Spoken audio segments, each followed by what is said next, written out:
We've all been there, working on a project, feeling completely lost, with no idea what to do next.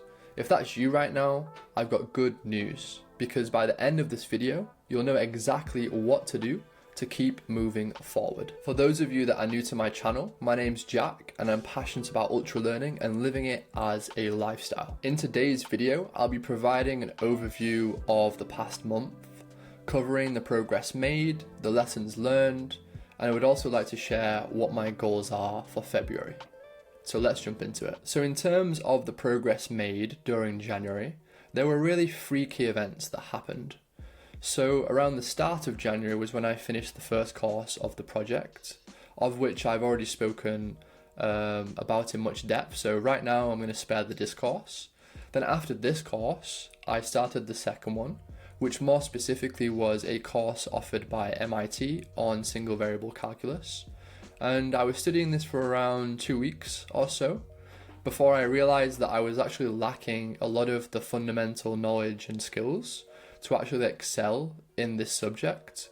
So it was at this moment where I decided to actually take a step backwards and relearn the basics. So essentially right now I'm studying algebra, geometry and trigonometry, with the intention to actually come back to calculus later and better understand it.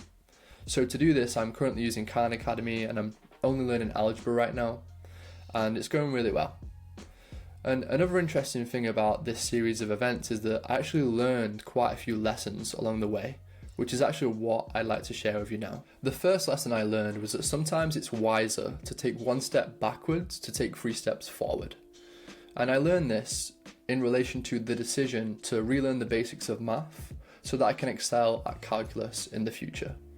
And the primary reason for this is just that I'm a big believer that when one builds solid foundations or cover the fundamental skills of a subject, it just leads to a deeper, more intuitive understanding of the subject or skill in the future and helps one move towards a sense of mastery in that domain.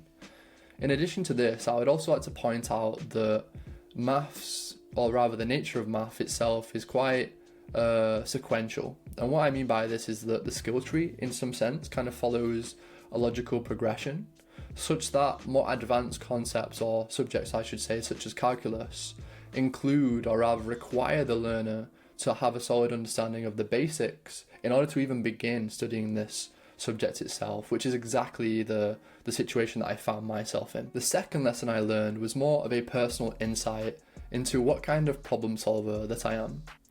I came to realize that I'm more of an intuitive problem solver as opposed to a rational one.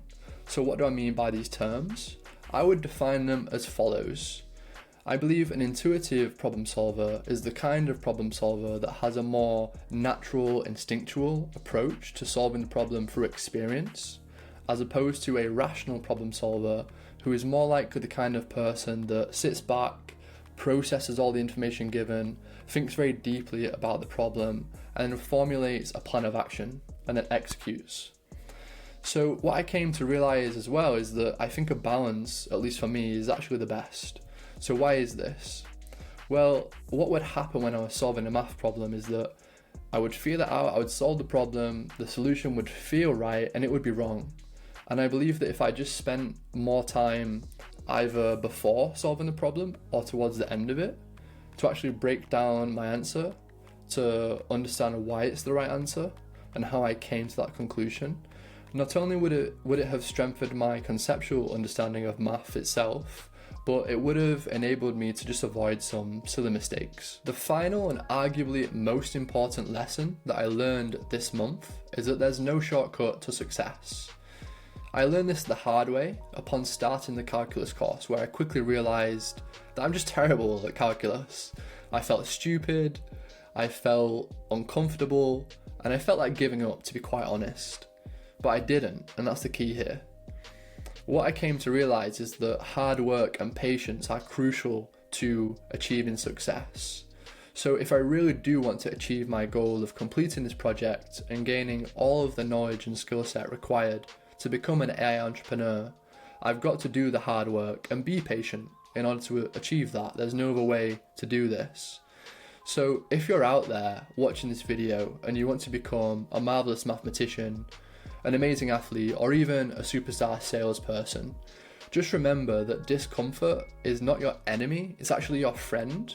And although it doesn't feel like it's your friend, it's actually when you're experiencing discomfort that you're actually growing the most. So if times are hard for you right now, just hang in there, keep pushing yourself, and in the long term, you'll actually be better off and you'll be a better person as a result of it. With that out of the way, I'd actually like to begin discussing my goals for February. They're quite straightforward. So this month, success for me would involve completing the first algebra course on Khan Academy and then beginning to study geometry. As of now, I'm about 1/4 of the way through the algebra course, so I'm more than confident that I will achieve this goal by the end of the month. That brings us to the end of this video, guys. Today you learned that sometimes it's wiser to take one step backwards to take 3 steps forward. And you also learned that hard work and patience are essential for long-term success. So keep working hard, be patient, and I'm more than confident that you can achieve any goal that you're working towards. Also, if you're new to my channel and you have no idea what this project is or what I'm working on, then please click the link here where I provide an overview of what my project is all about. As always, thank you for watching and please like and subscribe if you liked the video, and I'll see you next time.